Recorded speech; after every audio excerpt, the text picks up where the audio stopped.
Ndio kulikuwa na electric first gen RAV4. Do you know it? Na kuna moja Kenya. Full electric Kenya. Yes. It's not even a favor, Mev. Full electric RAV4 first gen 1990 something model. No, I'm just shocked. It was bought as zero mileage. They own a body. I'm Mzungu in Karen. How would you know? By the way, by looking at it. Imeandikwa on the side. EV. Were there any EVs that were manuals? No. Why? It's impossible. Because how do you marry those two? The clutch and the... there's no gear to change.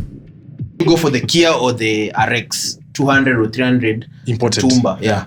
So which one would you consider long term? Because by my experience having sold zero mileage like showroom franchise cars, I would still go from 4X jump. You think? Yes. The experience really by zero mileage Master CX-9. Zero mileage, yes. Showroom. 1 year into ownership. Boss. Yeah. Backing up to Malaysia. That's CMC, yeah? CMC. Yes. But don't you think the issue is more of how we run those dealerships? Yeah, I think there's a big... Because if you're in a market that has stable dealerships, a zero mileage is still a better car. Yes. Exactly. If is the clause, you're better off with a used car that is cheaper and it's easy for me to go here in Shell Lavington and service it, vis-a-vis having a Kia that I have to be at the masses of. On the podcast. Rebecca, si tunaendelea tu. They are rolling. We are to roll. Zina roll. We bana. Sasa tujafanya introduction. We, nani? Kamera inaniangalia. Niko sawa. Bado angalia kama kamera inaniangalia. Huyu jamaa sasa anataka tushaanza podcast. Mimi niko tu kienyeji hapa.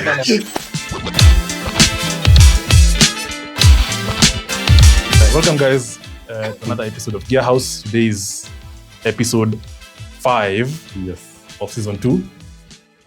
We have with us not so unfamous. Okay, he's a famous guy. Sort of famous-ish. He has like 100k followers on Instagram. Mjue ni kuna shida. Wewe ndiye shida. We are following the wrong people. Yes. Yeah, so tuko na Mike Manani hapa. Karibu sana. Thank you guys. Asanteni sana. Karibu sana Mike. Na mimi ni Kalasinga Dauni. Vanilla. Wacha. Najua kitu nataka sana. Anyway, today we are going to talk about vehicle importation, talking about the second-hand car market from an importer's perspective. In the last episode down that went live yesterday, we had for real who talked about pre-purchase inspections. And she talked about now, when you're buying a car, you need to watch out for. But we never talked about the process of bringing it in and what you need to watch out for when bringing it in before the car comes because in. Now you don't have the chance for the pre-purchase. Exactly. Yes. And sometimes some people prefer to order a car in Japan as opposed to kununua kama mboga kwa soko. Alafu unaenda na some people prefer to order. There are guys who normally say, mimi gari imekanyaga Kenya, siwezi nunua. I actually know a couple of guys who are like, anataka itoke kwa meli. Akwe wa kwanza kuiendesha. Nasema hata msigurumishe. Aende Mombasa. Yeah, so Mike is here to just take us through that entire process. Maybe it might be the first one to drive it for you, but just what happens from the time it leaves, or before actually it leaves Japan, to when now you actually get it here in Kenya. And let's talk about things like CRSPs and all those things. In the news. The news. My best piece of news for today. Because I love this car. The MX-5. The Mazda MX-5 Miata. You're always talking about that one. Yeah, because it's a dream car for me. Natoka hapa na quote kutoka huyu jamaa leo. Natoka hapa na quote leo. How practical will it be for your daughter and wife? Nasemanga inakuwa kikapu yake. Hiyo tu ni yako. Hii ni yangu na bibi yangu. Hata wewe huwezi kalia hiyo. Hata kwanza huwezi toshea. You can't fix. Sasa kama wewe unatoshea, mimi sitatoshea. Nitakuonesha. Why do you love the Miata so much? What's good about it? Dynamics. The looks. And it's a budget 911. Like if you want 911 kind of driving experience with the poverty, but you don't have money, you're poor like me. So it's a poverty. 911. You're poor like me. You buy a Miata, a GR86 or a Subaru BRZ. True. So taking back to the news, because we're not going to the news. The Toyota GR86 and the Miata will be based on they'll be the same car basically going forward. So it's basically the BRZ and the GR86 kind of thing today. Yes. But now they're kicking out. Yeah, Subaru is being told, Cheki, Ishia. But then, what did Subaru ever do to Toyota? Because for whatever reason, it's like there has been a beef that has been going on. Kwanza, they buy Subaru, and then they start killing all the nice ones. They start showing them the door. Yeah. They started with the STIs out. They kept, and now they have killed the BRZ. Now, From the time they bought Subaru, I knew that was it. Yeah, because they started doing a crazy styling, body styling. For example, see from the GDs, the GCs, the Legacies, the before it was a BL5. They were really nice shapes. Yes. But now once Subaru was bought, BP, everything went. Look at, for example, no pun intended, the SK. Yeah, I've sold a couple of them, but bro, the shape of that thing. It's actually a poor RAV4, because if you look at an SK and you look at the new shape RAV4s, the RAV4 looks way better. Nice. Yes, RAV4 looks way better. It has that nice boxy modern styling. Yeah, the SK looks kidogo like an X. The SK has a lot of cabin noise for some reason, because I drove one for like a weekend, and the mileage was decent, under 40k, and I don't know, I could not hear where the noise is coming from. I even stopped, had to check if there is anything in the boot. Nothing. So I don't know. So I tend to imagine that from the time Toyota bought Subaru, I don't know. It feels to me like it was intentional. It was a road because deal. If you look at it, before then, the most sporty vehicle coming from Japan, apart from now the Nissan and the Evo, used to be the STI. Yes. So Subaru was, and actually even knowing the Evo, it was always a competition between those two. Yeah. So it was you're either getting a Mitsubishi Evo or you're getting a Subaru an STI. Yes. Toyota bought it. VAB was the last one. They were like, we are done. And then suddenly, GR. Exactly. That's how it came out to next. Yeah. And suddenly now they have these whole new sporty vehicles internally. Yeah. So you're like, Kidogo, when did you steal the tech from Subaru and decided? But it's actually really sad, because now we can clearly see it's actually, they're killing it. It was a road deal, yeah. Yeah, it's just been. But I think the partnership with Mazda is going to be a good partnership, because Mazda has perfected the chassis on the MX-5. It's one of the best very balanced cars on the road. Like in terms of driving, if you watch any review of the new MX-5, especially the post-2019 MX-5, almost every reviewer will tell you this is one of the best cars to drive. The GR86 was doing well, but then it was struggling a bit with reliability issues. I don't know if you guys saw, there've been videos on YouTube and even a report online of, so when you take a right-hand corner at a very high speed, the engine was starving of oil. So you have a GR86, it's a track car. Actually, most of them would tend to die, especially if you try to track them. We're tracking it, and then you're taking a right-hand corner at a very, very high speed. Oil moves to one side, and then the starvation. It kaputs. It's been reported.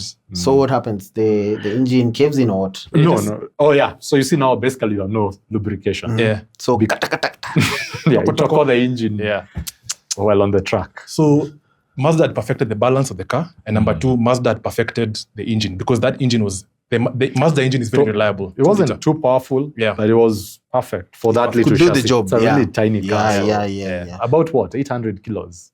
No. It's about 1,100. Slightly over a ton. The new Miatas. Yeah, the new Miatas. Which is still quite light. Still quite light. Yeah. But then now the Mazda was struggling with space.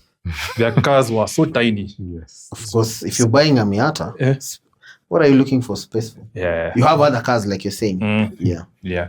So anyway, let's see how the partnership. Meant to be like a shoe. It's not meant to give you a lot of space. Naingia tu na car. It's perfect as it is that way. Yeah. Let's see how the partnership goes.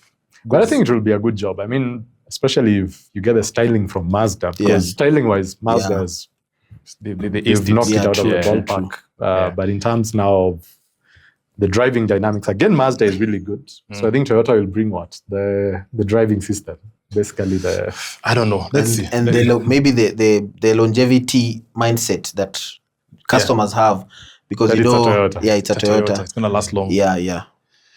Anyway, and still on that topic, second piece of news, the Subaru Legacy. The Legacy, again, is being killed.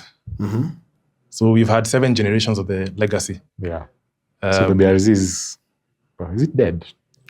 We can't be sure. The BRZ? BRZ, we're not sure if it's dead. Yes, so it's kind of there.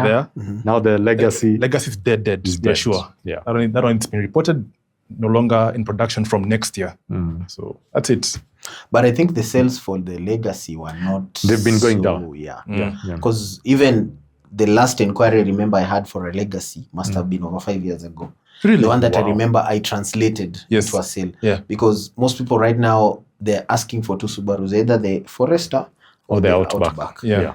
Only those 2. And the XV? Because even in the... XV, because of the taxes, we'll come to that, it's not so popular right now. Because there's no point of paying a duty of 1,040,000 for an XV. And you're almost close enough to an And you Outback. can actually even get an Outback, which is 1070. So the difference is 30K.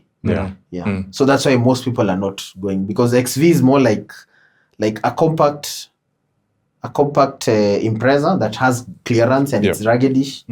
So if you can call it that. So most people, that's the biggest challenge. It's actually now the Impreza on heels. Yes. Okay. So the third piece of news is the Ford Focus ST is now dead. And the RS was dead a while back. Yeah. So I don't think Ford now has a hot hatchback anymore. Yeah. I think Maybe they're focusing on other... You get the joke. they are focusing. They're focusing on other things. Gotcha. Kutoa tu my F-150 kubwa. Yeah, because what I normally get to understand from these big companies is over and above selling fun cars to us, the consumers, they also want to see what is selling. To make money, basically. Yes. So I normally watch these guys for Shark Tank, Robert, Nani. They say in as much as everyone is here to do a business, everyone wants to make money. So the point is making money.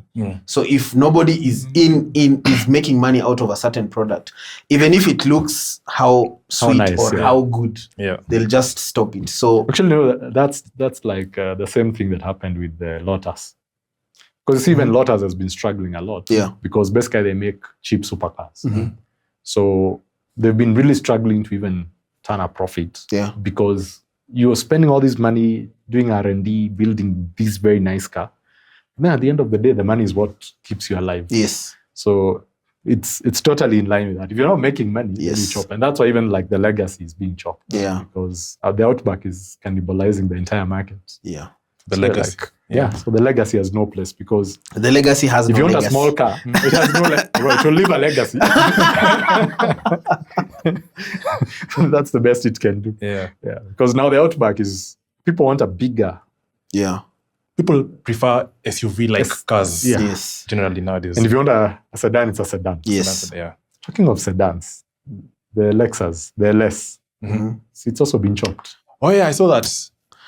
Yeah. I saw that. And that made me sad. Because the LS is so important. You know, Lexus showed the world what they can do. What you can do, what they can do with luxury. Yes. And you know,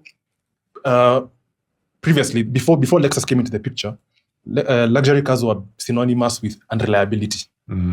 But then Lexus came with the LS, especially the LS 400. Yes, that had the 4-liter V8 engine. Yes.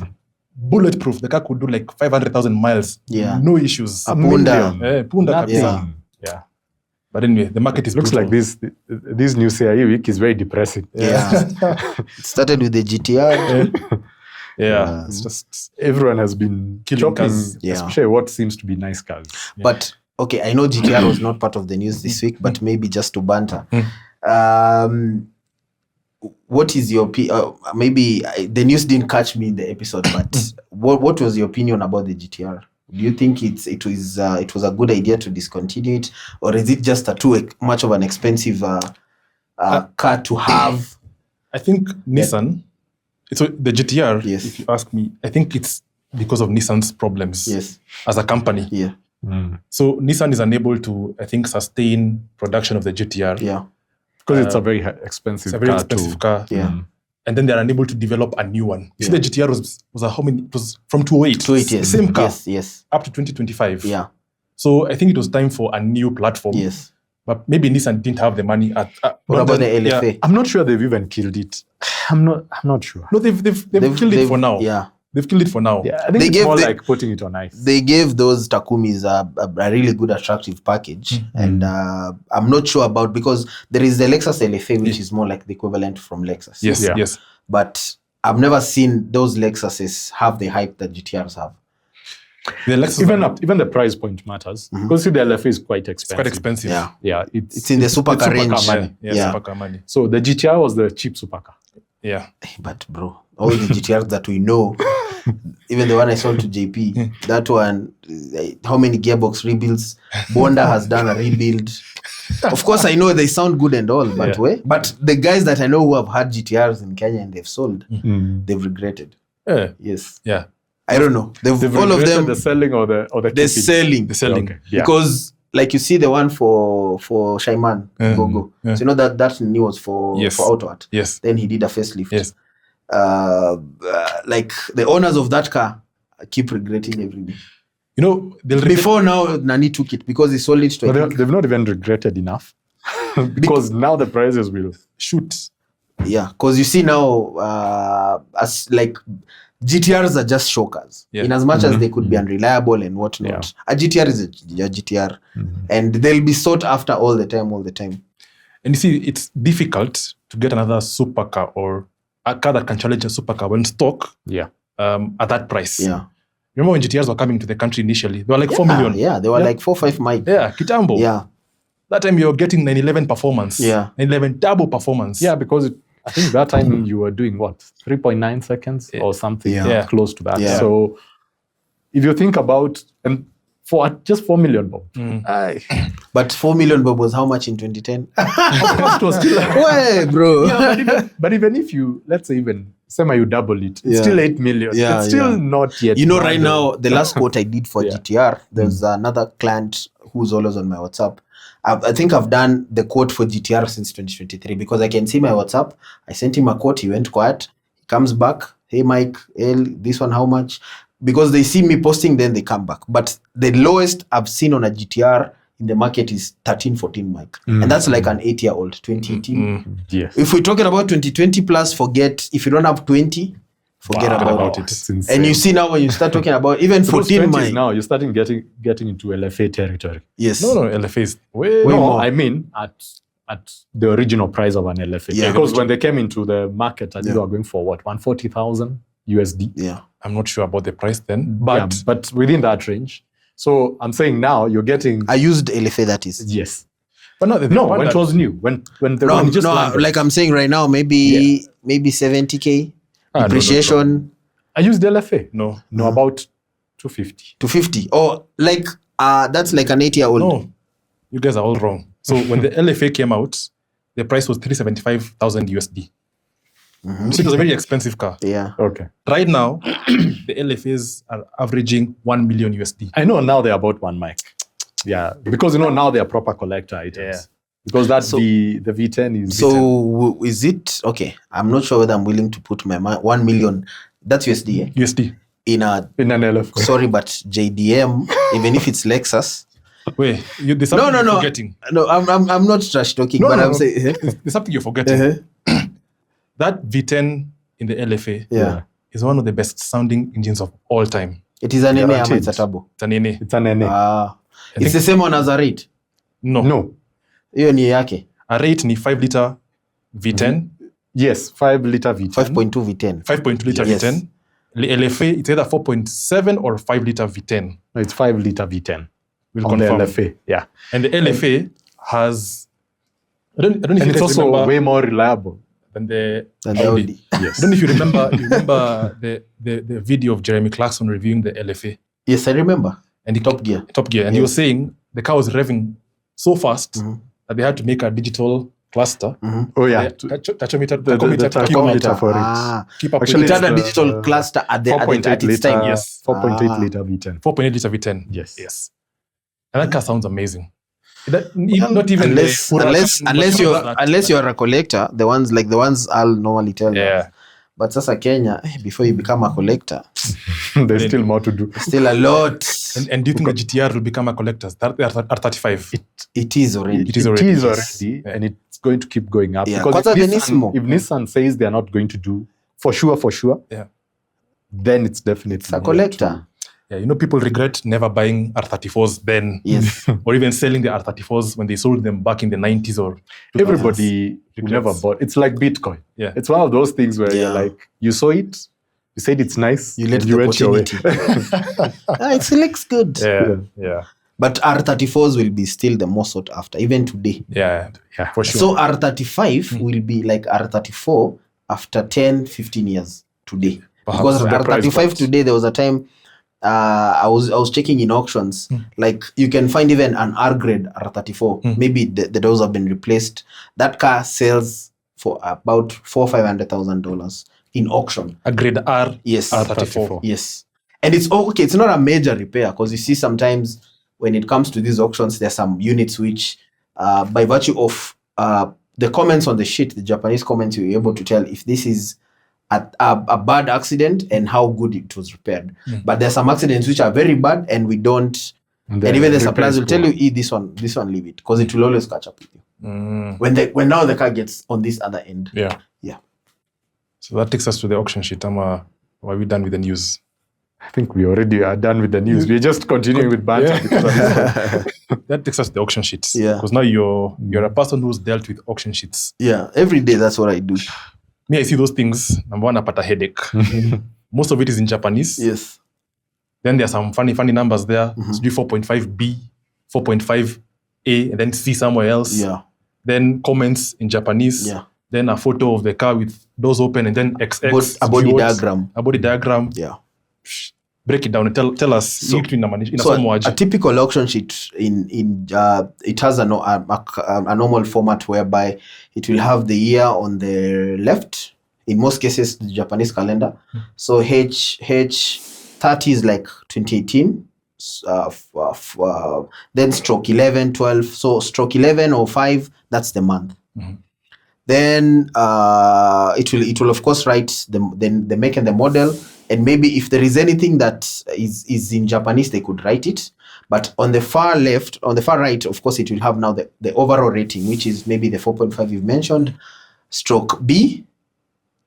There's some auction sheets which will have two ratings, A and B, or B and C. So which means it can be 4.5B for the interior and C for the exterior. Okay. So if you see B for the interior, that means the interior is not so bad, but sometimes it depends on the auction house. I'll come to that. So the biggest auction houses in Japan are called USS. So they have about 10 auction houses, and among those 10 auction houses, we have about 300,000 cars going to auction every week. So you have like the 30 is the year, and 1 is January. So XV is the model. 20 IS is the grade. On the far right, that's the 4 is the overall rating of the body, and the B is the exterior, and the B is the interior. So the B that is for the exterior will reflect the scratches that are on the body.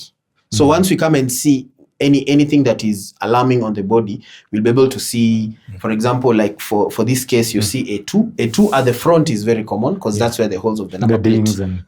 So that's normal. But once you see anything that is XX, U1, U2, U3, XX means a panel replacement. U1, depending on the auction house, there's some which means a dent. So U1 is like a 1 centimeter, U2 is 2 centimeter, U3 is 3 centimeters. So anything that is more than a 2, chances are it will need a minor correction before it goes for inspection, because it's going to fail. Then anything that you can see that is XX, there are some auction houses which of course will say the overall is 4, but it has XXs. So it's very common to have that. because it depends on which auction house the car is coming from. Like, for example, if it's TAA is Toyota Auto Auction. That is like the highest or the most strictest auction house in Japan. So that one, if you find, even if it's a grade 4, it's a very clean car. Like my CX-5, the one I sold, it was from TAA. That car was a grade 4, but it was sparkless, flawless. But sometimes you end up finding, like this specific unit I'm looking at, this is from NAA. NAA is a Nissan Auto Auction. That's also a kind of like a well-established auction house, but not as strict as Toyota TAA. USS is good, but USS, the inspectors are very busy. Sometimes they tend to miss some things. So you find they've put a car as a grade 4.5, but in essence, when the car gets here, even if you clean it, you tend to see, no, this one, they missed something. So you might find a few dents. You might find, because now once you clean the car, you'll be able to touch the surface. You see, this one, there's maybe something like a line here. So maybe this is like a small dent. Maybe you have to do correction. So, So basically, okay, number one.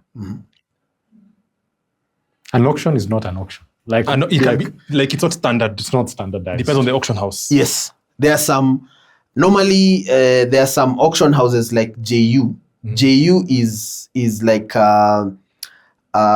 it's like, it's not under a big umbrella that, how do I call it? You see something like what? Like JAI, these bodies that are in Japan that most companies are under, used car companies are under, and they get assessed based on the cars that they sell. So there's some auction houses like JU is not in JAI.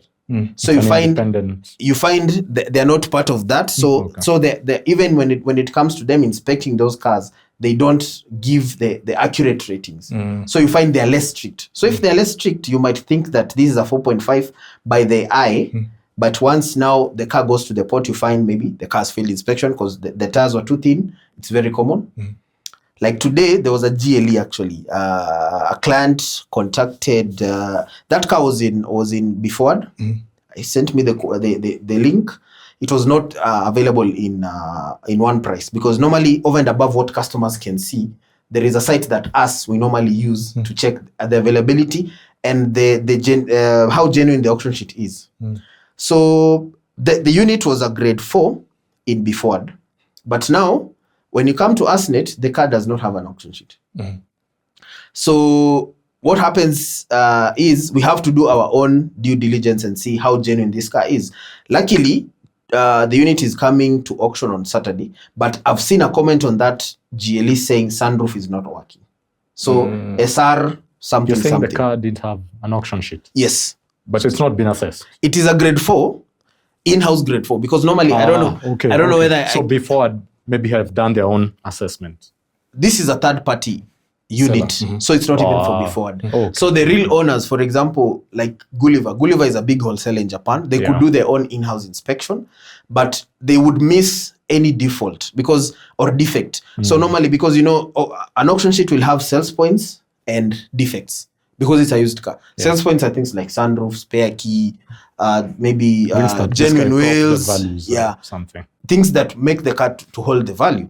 But defects are things like maybe the seat has a rip, maybe things like the sunroof is not working. And for those GLEs that are coupes, GLE coupes or generally Mercedes, if the sunroof is not working, just forget about it. You better just not advise the customer to proceed because I've seen scenarios where even your supplier can tell you this one can pass, but once now they get the car physically at the port to fail.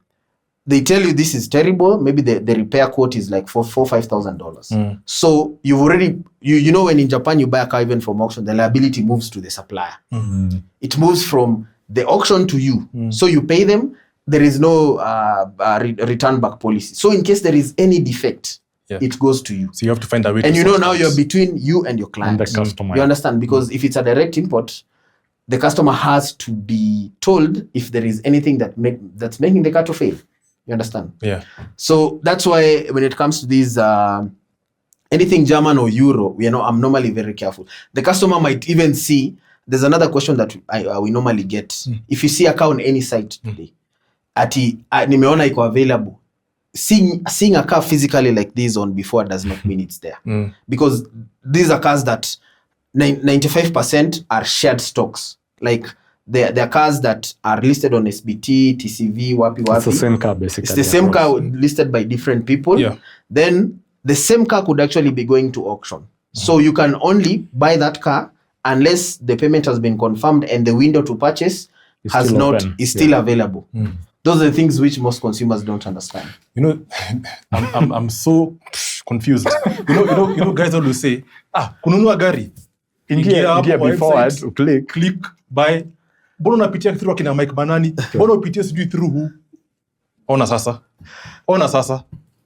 Vanilla bana. Kununua gari. Sika mboga bana. So the reason why actually most people would actually, even seasoned importers, there are things that they don't know because the market keeps changing every day.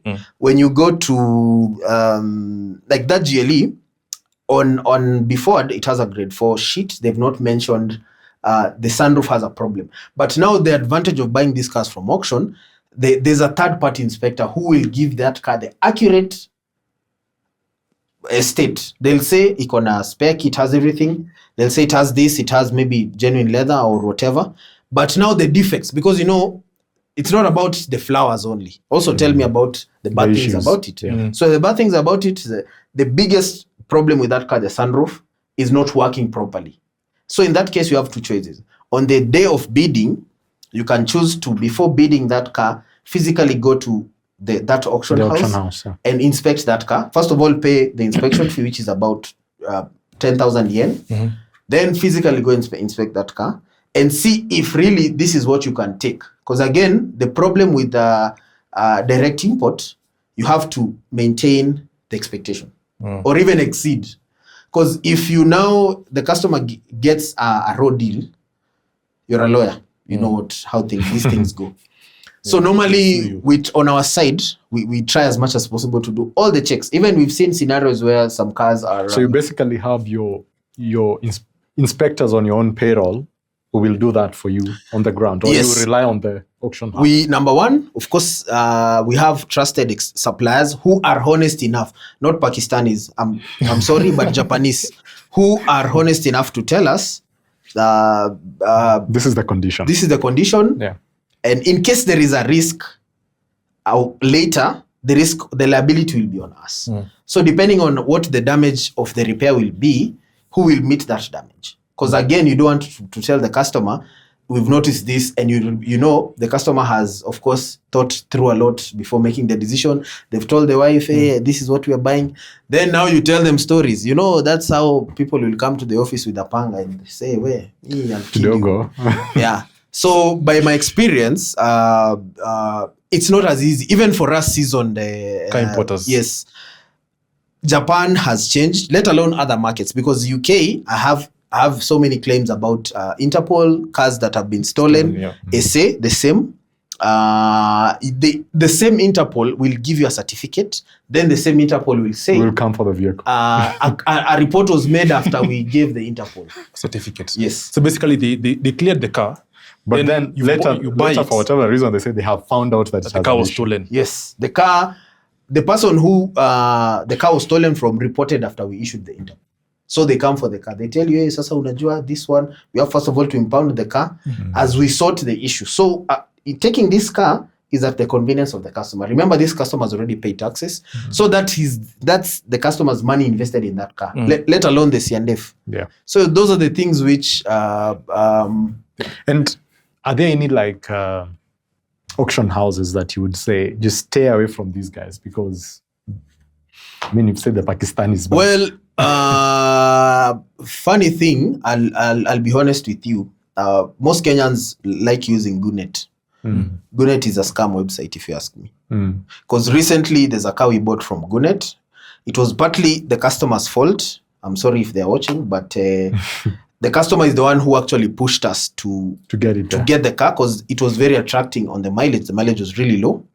But that car was listed as a no-repair car on Gunet. And for you to know how important the auction sheets are, it's that car, I checked it on one price, it didn't have a sheet. So the same thing I'm saying. Then now the customer saying, it has the best interior I wanted, nini, let's go with it. bro, the car got here. My agent tells me when he's checking the car from the port, he's hearing a noise from the left shock. Some I thought, maybe it's a shock. It's okay. The car fika Small dia. things. Hey, ibomoa the bumper, tukapata ma masking tape, tukapata ma naitwaje, they call tie wraps. Tie wraps, nini, tukapata ma glue. That car was... And you're saying it's been indicated as a no repair? That car was partly hit. And it was not a very bad hit, but it was partly hit. And the repair was chap. It was a shoddy repair. Yeah. It was a Beamer, but trust me, it passed inspection. And funny thing, they left, you know the way Beamers have DRLs. Yeah. The left DRL was weak. That's the first thing I noticed when the car flickered. But since I was like, what? If this car has a problem, I'm in deep shit. So we took the car to the garage. We noticed so many things were off. We noticed the left headlight. There was some glue inside. Nini. So going back to the supplier will tell you the car passed inspection. So I had just to have a small mediation between me and the customer and met like about 3K USD.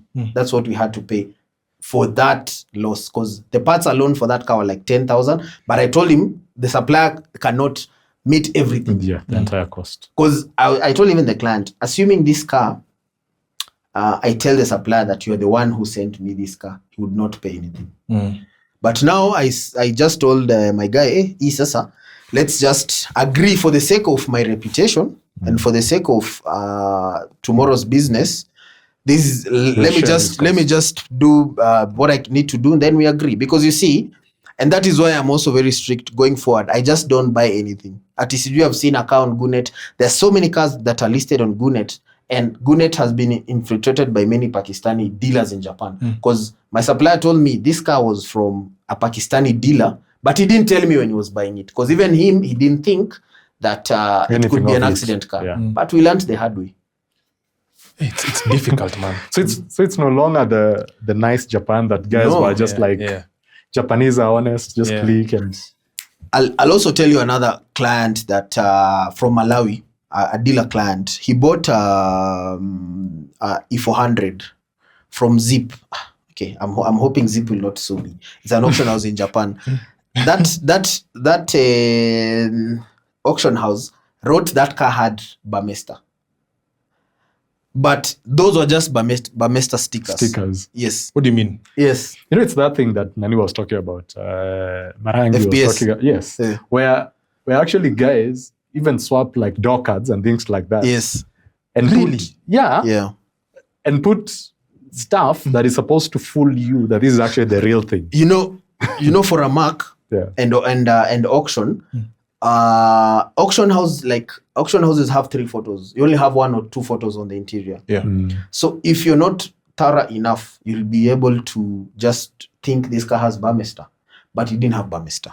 So he bought that car. Then it came. Luckily, he was buying for a stock to sell.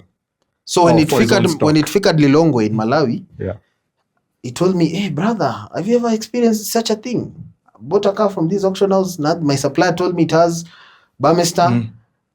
Like on FaceTime, I could see that car has stickers. Literally, he could just remove it like this. Jesus Christ. No. So what can you call that? I think importing a car is so difficult, man. I don't know why guys try to make it. People don't play it so much. I think maybe if you're importing your cheaper car, your Probox or something, then you're fine. Your workhorse.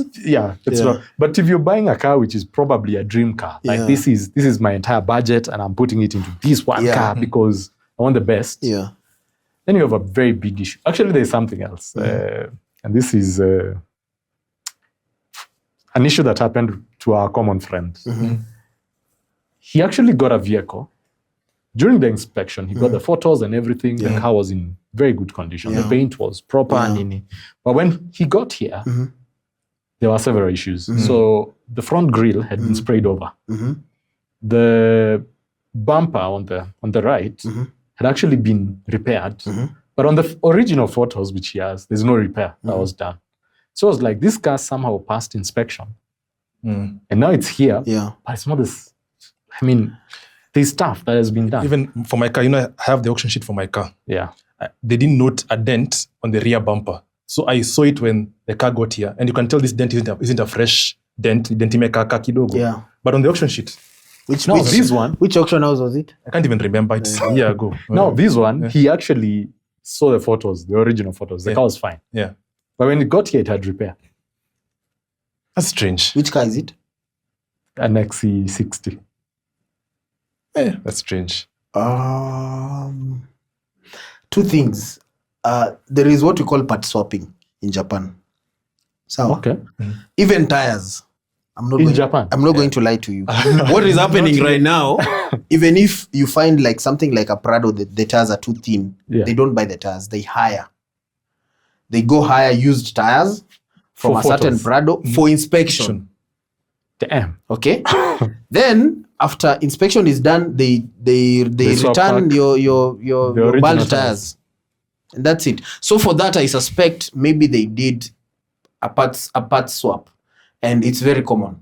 Maybe remove the bumper. Remove whatever is good. They put you a shit thing. Then they ship it. Wow. Yeah. I've also seen a friend of mine as well. Spec C, GRB. The car left Japan. When it got here, it could not even drive off the ship. What had happened? No ECU. There was a time it was common. Yeah, there was no ECU on the car. Yeah. And especially on Subarus. Subarus, I've heard that story now from Subarus and Gearhaus. Me, kwanza my Gearhaus. There was a time, 2016, 2017, gear knobs were common.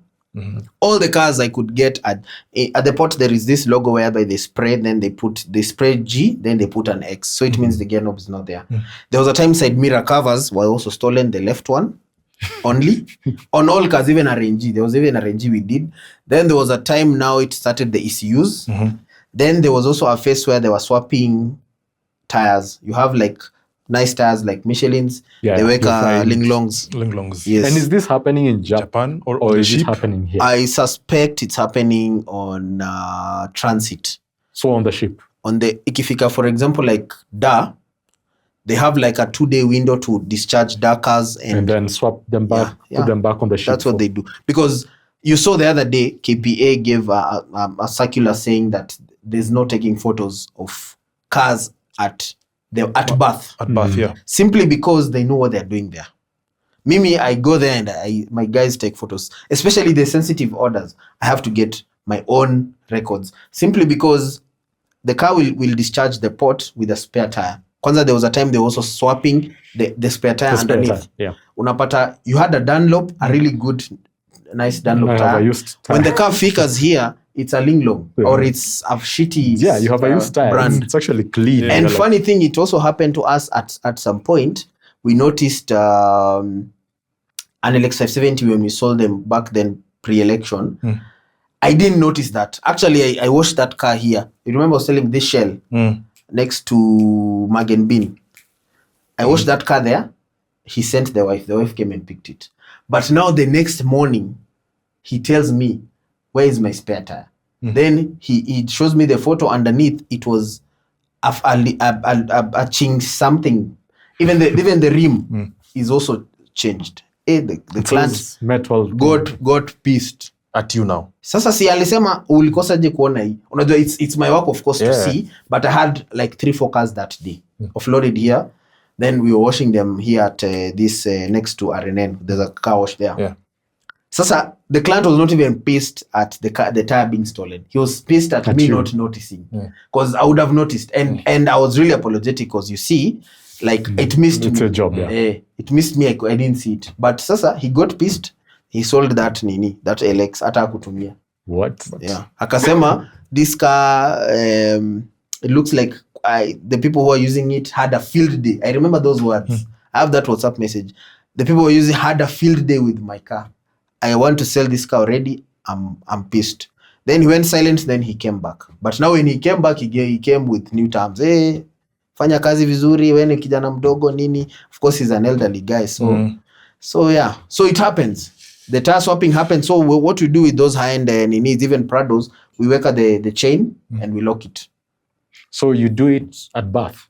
At the port in Japan. In Japan. Oh, you tell them to do in that. Japan, yes. Okay. Yes, we put ile lock ya bike. ya number ile hivi kama ya nini. Yeah, but then Mike, I must ask this question. Yeah. With all these risks, why would someone do a direct import? I don't intend to scare anyone because even the cars that are here, they've gone through that import process. It's only that people have made import look so easy, and they've not like they don't appreciate seasoned people like us. Because for me, luckily, I have repeat current clients, and of course, but the market has really changed. The past 3-4 years post-COVID, the market has totally changed. Simply because now there are more companies into the space.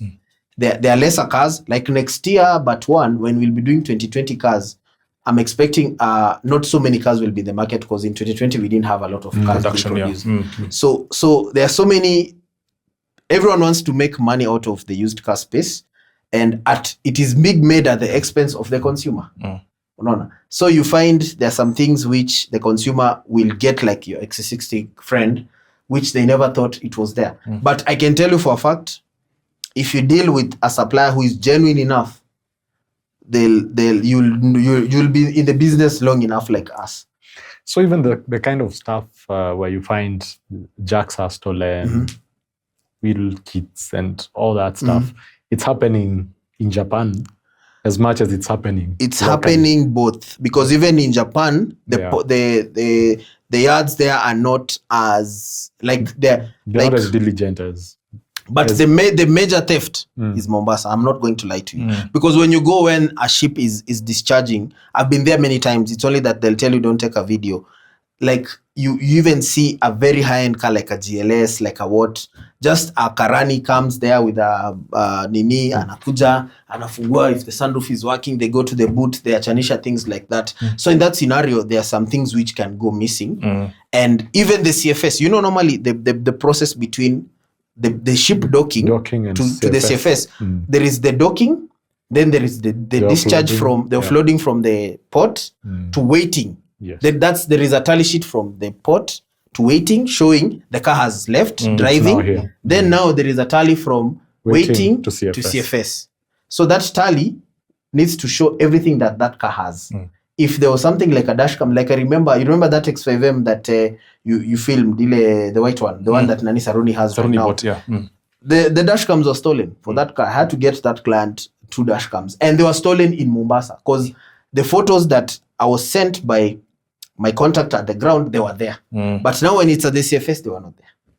So and you've already sent the client photos telling them. So that's now where you have now to meet that cost, because you see there are some clients who will say, that's fine, but no client will be able to just wachilia something if it was there. Most people will say, I want it to be the way it was. That's where now clients get pity. Which is deserved, because anyway, it was there. So that's the photo that you shared with them. It's understandable, really. It's a very tricky market. But then we've dealt with all these issues of Japan, Mombasa. We still have to deal with this monster called KRA. Yes. So now the car is finally. The car is safe and sound. Now we are at the point where now there's only one guy between you and your car. Yes. Scary. Yes. And then you keep on hearing, rulings. That's how unasikia. Like today, there's a video Alex Monzo, and I saw you commented. Yeah. Alex Monzo posted a video of, I think he was trying to tabulating the cost of an MX-5. Yeah. And then he's like, sijui nini, the figures are different. What? Able to ambia about these rulings. Kwanza, if I was... let's, even before we get there, which CRSP are you even using at this point? Is it the new one? 2023 one. The 2023? We're using 2020. We don't have a 2023 CRSP. 2023 is a valuation table or a template, because we have actually 3 CRSPs right now. There is 2019, 2020, and 2025. So in 2020, during COVID, around May, June, KRA gave out the 2020 CRSP that was to take effect, I think, 1st of June or 1st of July. But people rushed to court as usual. Kasimama. So we've been using both 2019 and 2020, depending which CRSP is higher, because KRA will always pick the highest CRSP. Or they can give a ruling from 2019 and say, this is the value based on it being a higher value. So the 2025 came. It was favoring Wadosi. So it was favoring a few people, and then so people went to court again. So it was stopped. So right now the one that we're using is 2020, 2019, and a myriad of rulings. So what are these rulings now? So rulings are like internal like meetings that KRA does based on what they gather from the CRSP, the MRSP, and they see the values that a certain model of car has. And the ruling can also be derived from what a certain customer paid if it is 0 mileage. For example, if I bring a GLE 450 2025 and I pay 18 million duty, mimi ni mdosi sijabagain ama sija, they'll use that 18 million to arrive at what we call customs value, which is more like a value which will be on your template. So if it will be on your template, you can depreciate it accordingly. So the custom value will tell you, if the custom value is 8.6 from a CRSP of from a duty payable of maybe 18 million, they'll use that to give an internal ruling for that model. So once they give that ruling for that model, they say a GLE 450, maybe a certain model code, maybe W167 or W whatever, that's the ruling. If you dispute it, it's well and good, you can argue.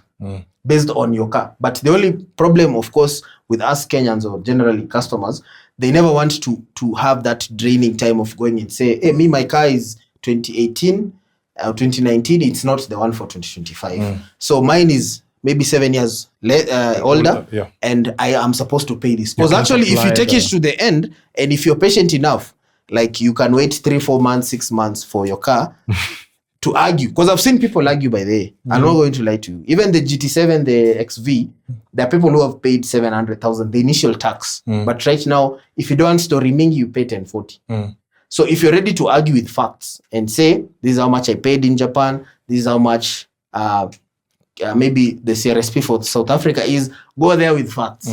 You can pay maybe less. But the only problem is most people don't want at ECG, I have a car at port, it start getting storage.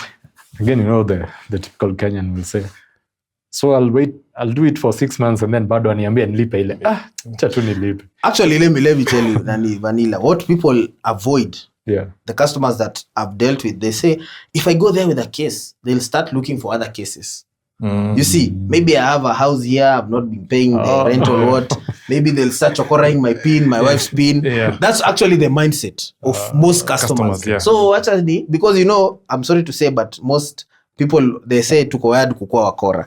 So wasema, if I start arguing with these people, they'll start bringing me cases, they'll start giving me a demand letters. So hii 300 ndo inanisumbua. I pay. After all, I don't have a car, because you find most people either they've already sold their car or it's a car that they really look forward to.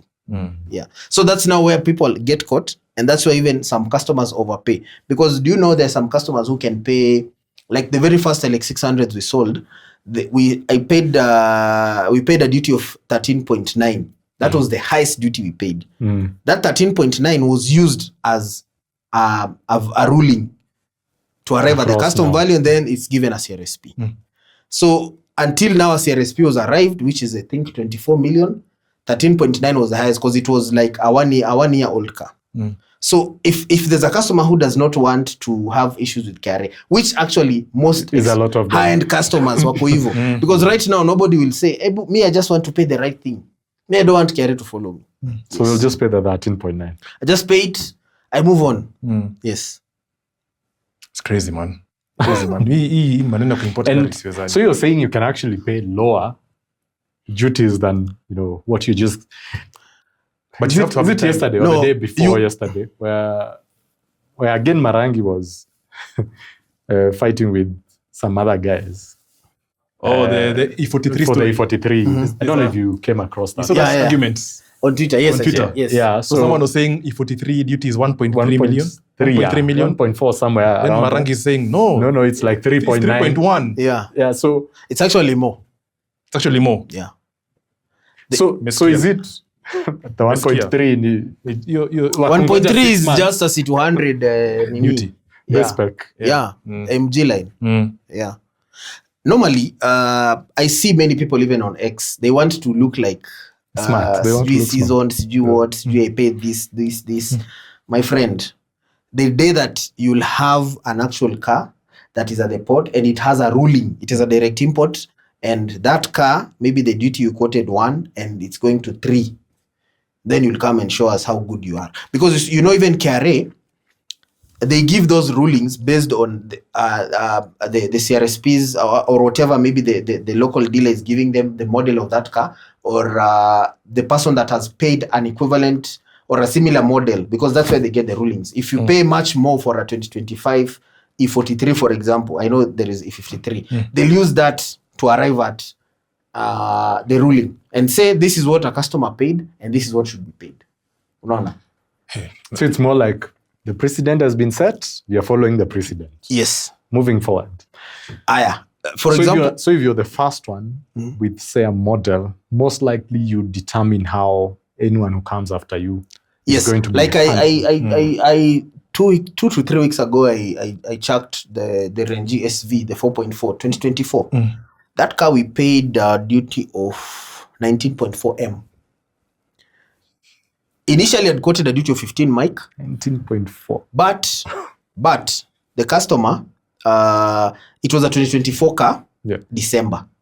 So, based on the math that we are doing, we thought it could be less, but we ended up paying slightly more. Because again, those big cars, they do what we call post-audit. There is no you can underpay. Because they look at how much you paid, what was the age of the car, and then they depreciate. They say this car ought to have been paid 20 mic. This customer has paid 10 mic. So this 10 mic is what he evaded. So if he evaded 10 mic, we're going to give him a demand letter. You know them very well. Then if they don't pay this money within the period that we've given, it start earning interest. Yeah. Na wakicheza mchezo tunamkujia. Repossess, Hata acha kukurepossess. They just send you an agency. Oh yeah, send you agency notice. Oh yeah, because now it's on your personal account. I'll give also, I had two LC300s. One, I wasn't able to clear because those cars, we sold them actually in June. And once the CRSP for LC300 was 13.4 something, every customer came, nataka LC300. Na wakalipa. Sasa si koti kasimamisha. Tunarudi CRSP ya 19.9. So the price goes up. So the duty goes up. A whole new 6 mic is back. We took almost 4 months. The customer is telling me, can these guys negotiate? I'm telling them, right now, there is nothing like that. Because now we're using the previous book. And if you try it, I'm giving you 2 months. You'll have a demand. You'll have a demand. And it is not worth it. Because, right now, even if you pay duties, you've paid duty for cars, unapata tu email, dear blah, blah, blah, this is due, this is paid. So everything has been digitalized. There is no way you can paper that net. Wait, I have a friend who actually went through that. He actually, though for him, he was a bit lucky. He got the car, he paid the duty like on a Thursday.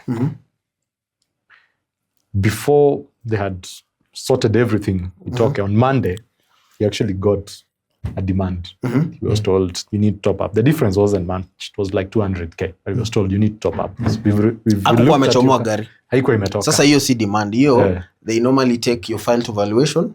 Also, it's a valuation. It's an internal thing. Before the car gets from the port, because it's within the premise of KRA. Because port, in as much as it's a private port, like Kencont belongs to my family, but KRA iko hapo ndani. So before that car checks the gates. It's basically like a bonded warehouse. Yes, kind of. So they have to okay everything.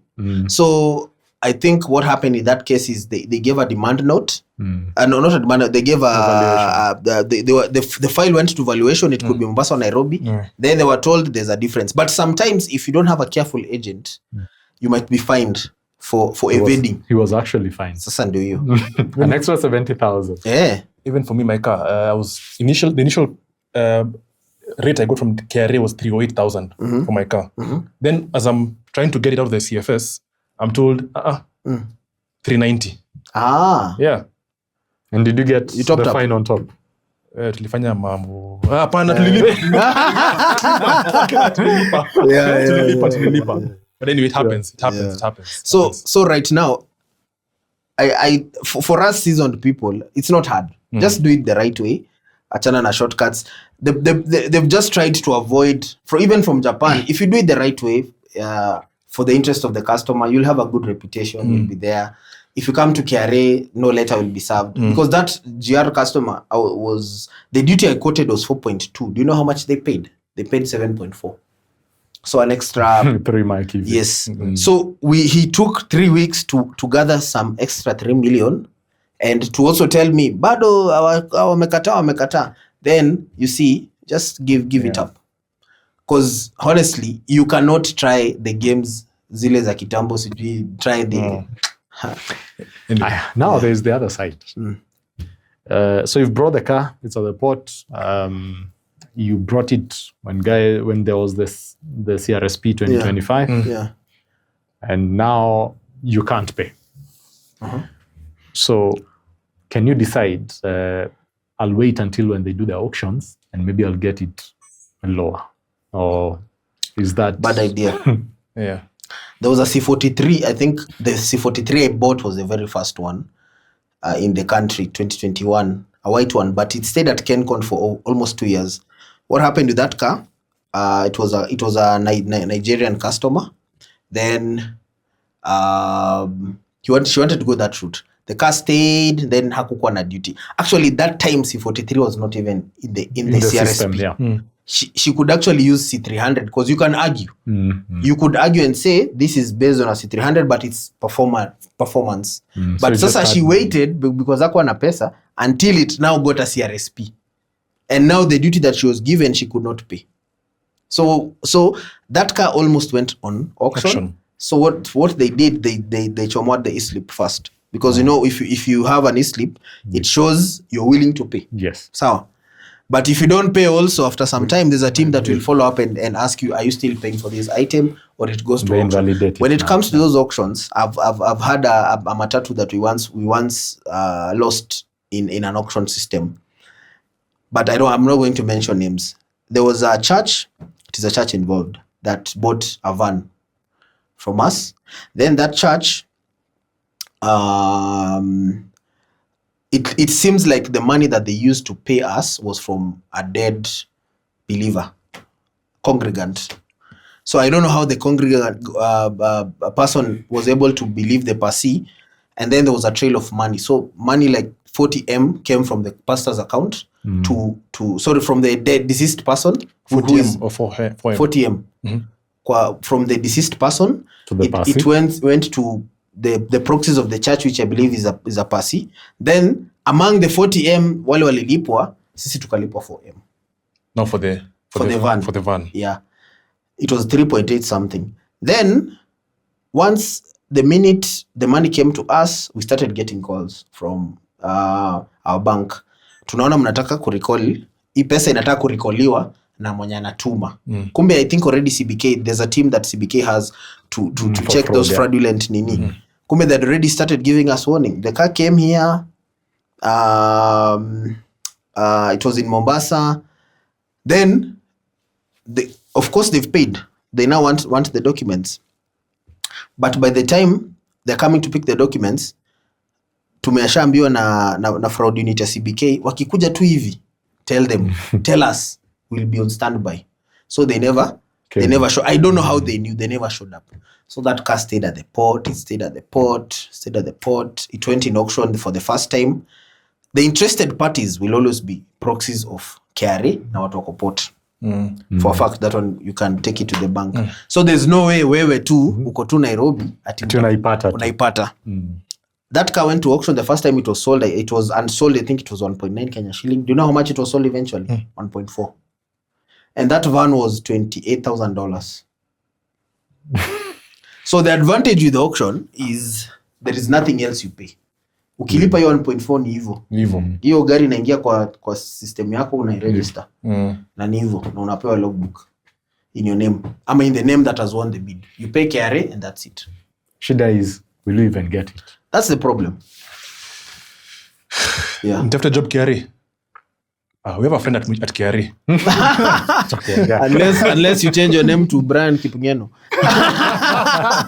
or Chirchir.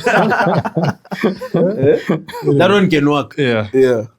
Anyway, I want to go back to something in Japan. Are there cars that on the auction they look good, grade 4.5 B, and then when it goes for inspection, actually fails inspection because of mechanical defects that are maybe not noticed during the auctioning process? Because do these guys for auctions check for mechanical defects in a car? Good question. The two things: cars from USS will not have a mechanical comment on the auction sheet, but cars from TAA, partly CAA and NAA, you could have. But what I know, those inspectors inspect many cars at a go. So they might miss a comment. Like, for example, there's a Q5 I sold around early this year for a person with disability. That car, the mileage was pretty high. It was around 130.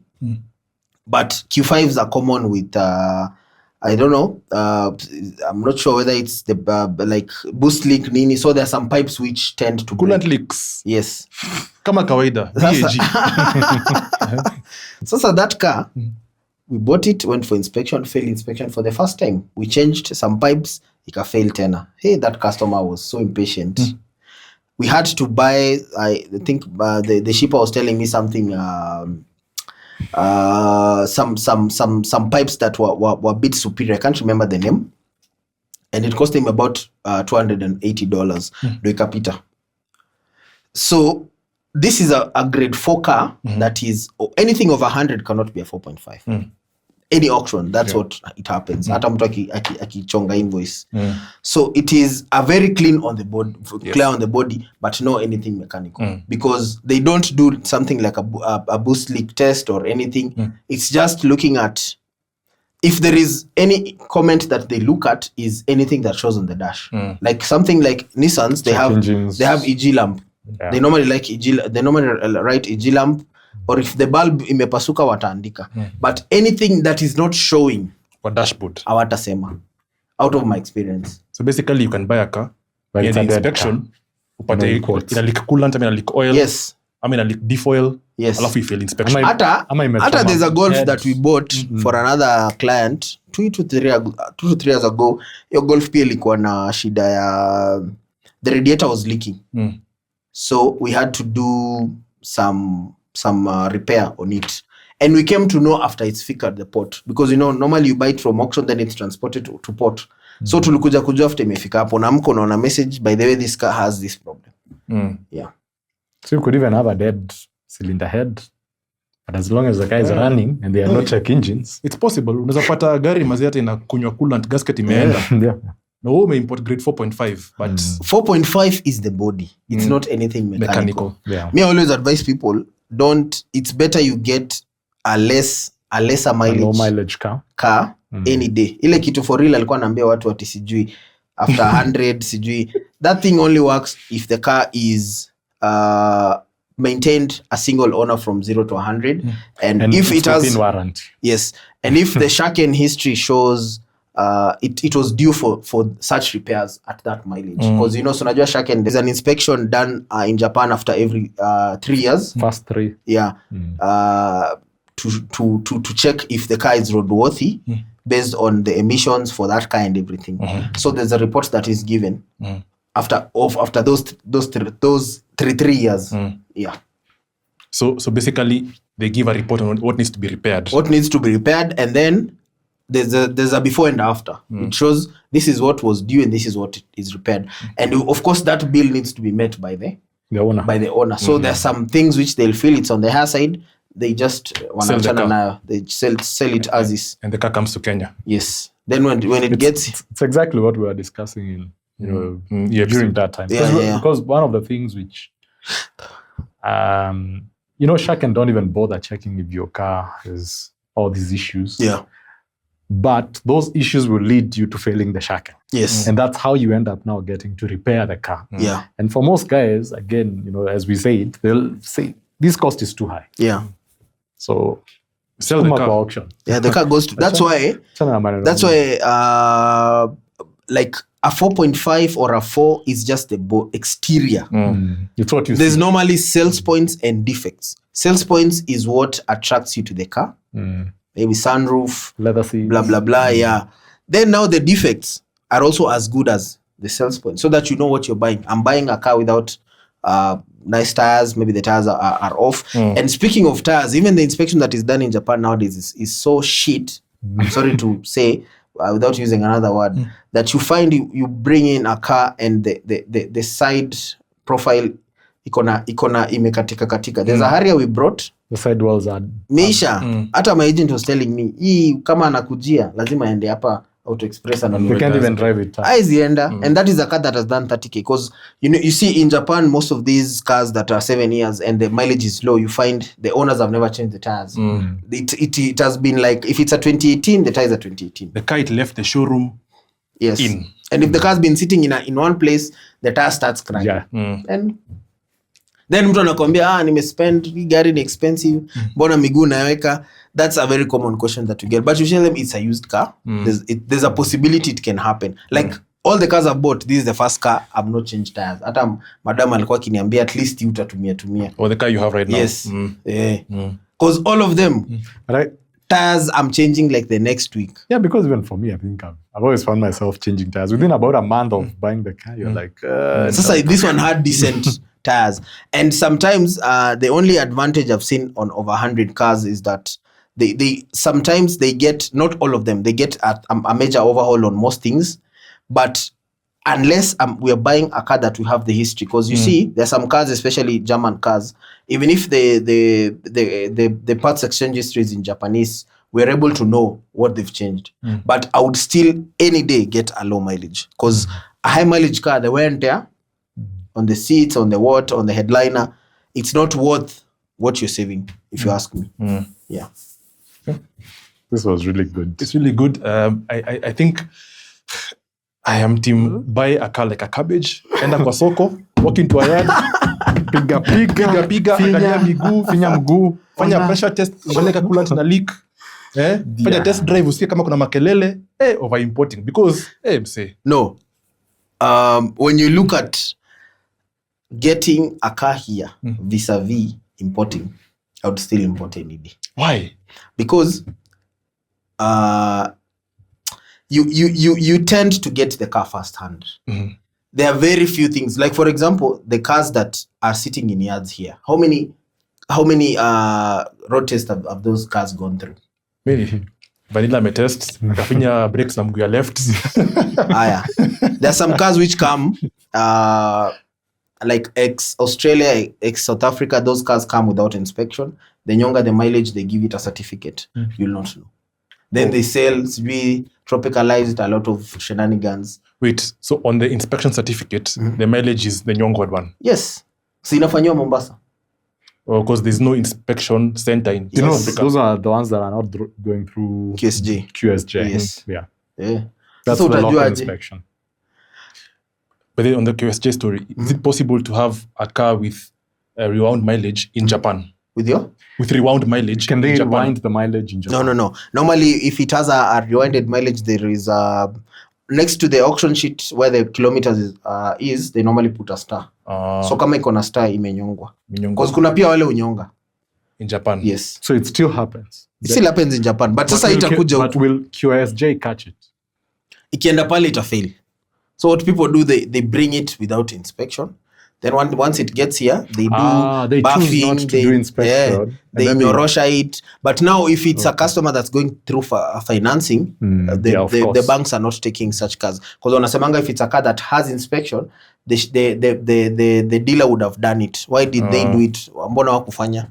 Because wanajua kuna ukora. Because even a car that has a facility and it tends to break down after 2 to 3 years, na mileage yake ilikuwa maybe 40. Bank itajua hapa kuna kitu kulichezwa. That's why they want that certificate and say ndio ionyeshe hii ndio ilikuwa na iko hivi. Na UK kuna inspection in UK. Iko, lakini UK is also another market that is crazy nowadays. Unless you're buying a car that is 2 to 3 years old and kuja nyuma. Because UK also the dealers there, they also rewind the mileage and also pass it inspection at QSG. Because wanachota, si kama Japan. Oh. Yes. So they're open to having a conversation. So QSG certificate ina come with mileage imenyongwa. Yes.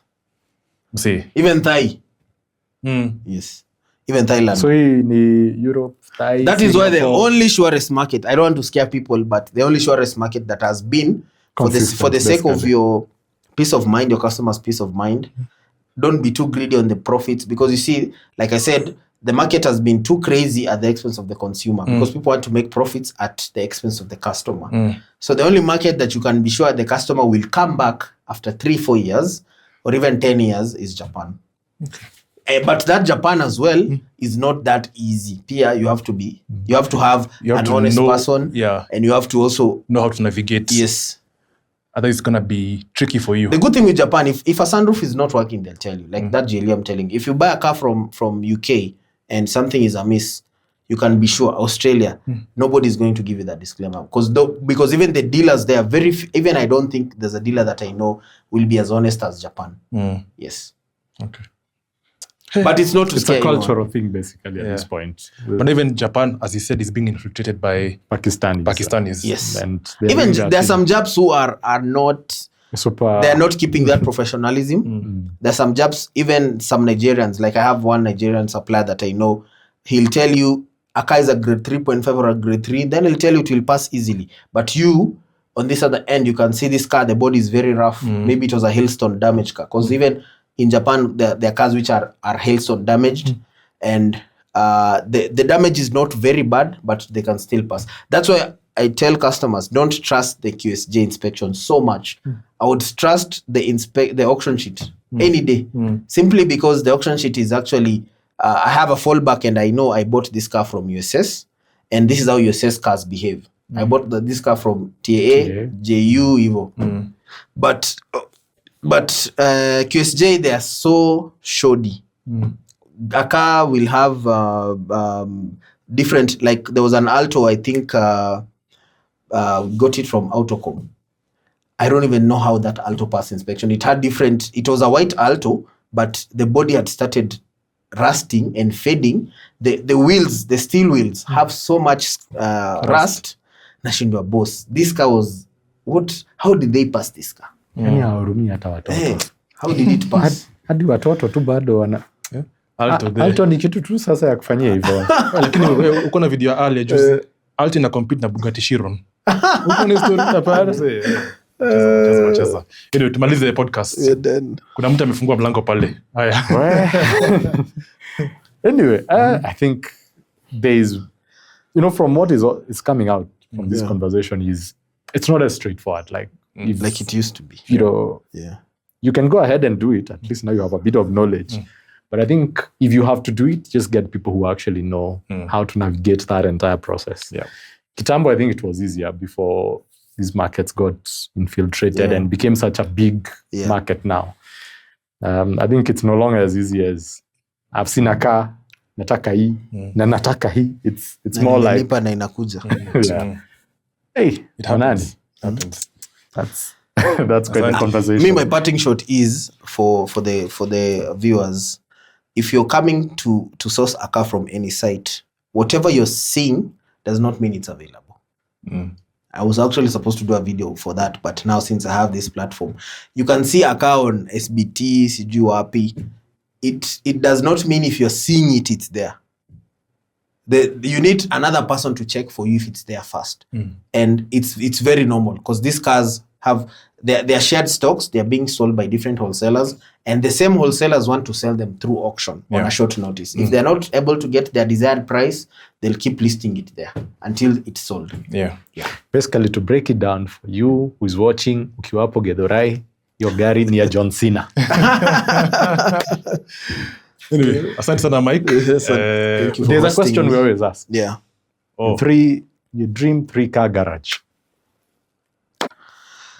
That caught me off guard, but I think has to be a Urus, the Performante, the Purosangue, hiyo tu ni ya kuchocha, the nini, the Ferrari. And then for a daily, the G63. expensive taste. Because I've also maintained selling somehow High-end expensive cars. Yeah. Na pia sasa miaka inasonga, sasa siwezi shinda na Probox forever.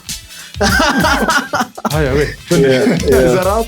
Thank you guys, this has been amazing. I think there is so much everyone can pick up from this conversation.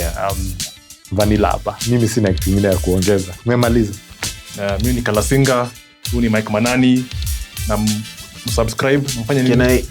Can I tell them my pages? Mike Manani, take out a handle. Sema. Sema. So follow me at Mike Manani_imports on IG and Facebook. It's the same handle. Appreciate. Umpatie biashara, at least anajua Kenya anafanya. Unlike many people out there. Na nimekuwa consistent. Hata wewe unajua. We out. See you the next one. Finyani bell, hiyo kitu kingine mnafanyanga. Subscribe. Yeah.